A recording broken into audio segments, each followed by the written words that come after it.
A popular thought experiment asks, what happens to human civilization when the machines we build evolve past the point of needing us at all? For decades, the answer has been rooted in a comforting narrative. We view automation as an advanced tool, a mechanical co-pilot designed to handle heavy lifting and repetitive assembly, freeing human beings for higher-level thinking. Modern artificial intelligence moves beyond static, pre-programmed execution.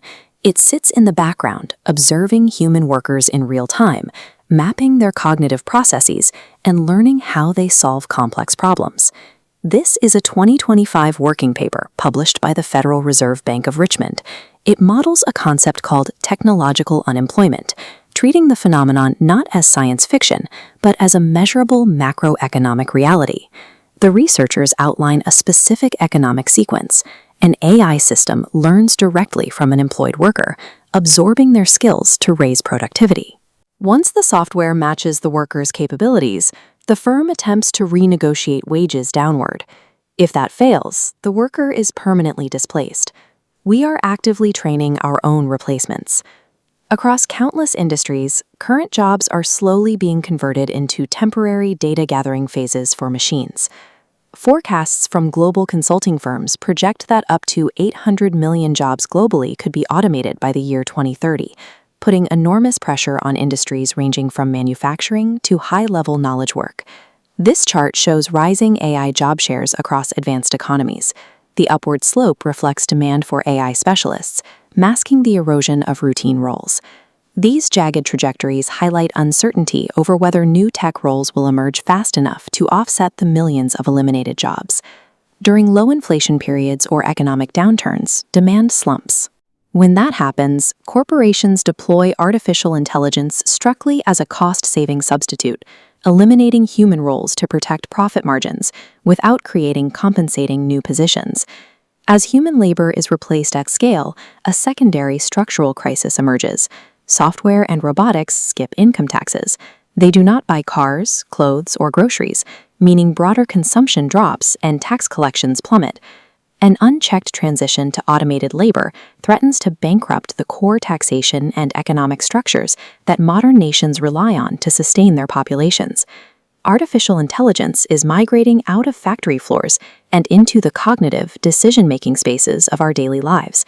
We readily normalize interacting with machines over humans for our most basic transactions. There is no violent cinematic conflict between man and machine. Instead, we are willingly surrendering our daily autonomy, driven by an innate desire for friction-free convenience and immediate results. We are enthusiastically outsourcing highly complex, high-stakes functions to algorithms and robotics. Systems like the Da Vinci surgical robot demonstrate how even the most critical, life-and-death physical precision is being handed over to automated platforms. Researchers warn of a subtle psychological deterioration. As we increasingly rely on AI to evaluate data, screen job applicants, and navigate our routines, our fundamental cognitive capacity to exercise independent judgment slowly atrophies. In our relentless pursuit of an optimized, perfectly efficient existence, we are quietly sacrificing our core human agency. Sociologists describe this endpoint as a form of domestication. Over time, humans become increasingly docile, conditioned to accept the guidance and final decisions of automated systems without question or pushback. Automated systems are increasingly being designed without manual overrides. When complex algorithmic logic is given total authority, humans are trapped inside its parameters, yielding fatal real-world consequences when the machine miscalculates. This dynamic creates a stark sociological divide.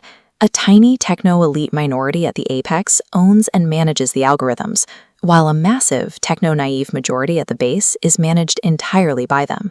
In the near future, securing a human being to make a decision, whether for healthcare diagnostics, legal representation, or customer service, will become a luxury good.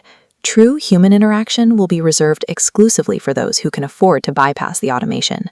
By prioritizing scale and efficiency over agency, humanity is engineering itself into a passive underclass, governed by opaque digital rules we neither control nor fully understand.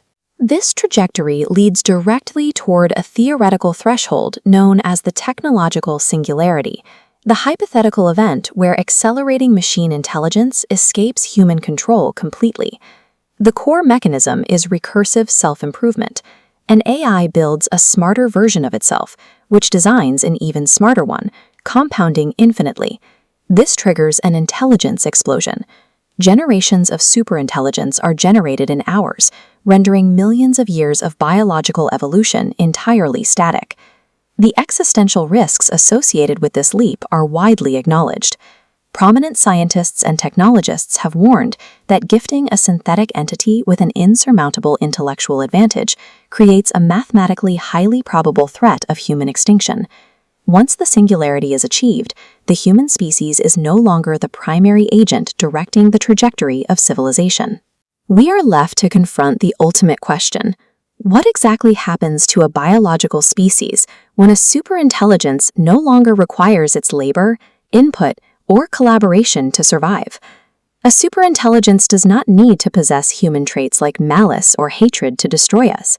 It merely needs to optimize for its goals, rendering humanity structurally irrelevant and utilizing our resources to fuel its expansion. Our increasing reliance on automated shortcuts creates a cycle of dependency. By offloading complex problem-solving to algorithms for immediate ease, we risk allowing our own judgment and technical skills to degrade to the point where we can no longer effectively oversee the systems we built. It presents a chilling final paradox, proposed by statistician I.J. Good in 1965. The first ultra-intelligent machine humanity successfully builds will definitively be the last invention we ever need to make. By striving to eliminate the friction of human effort, we will have successfully engineered our own absolute obsolescence, finalizing the takeover.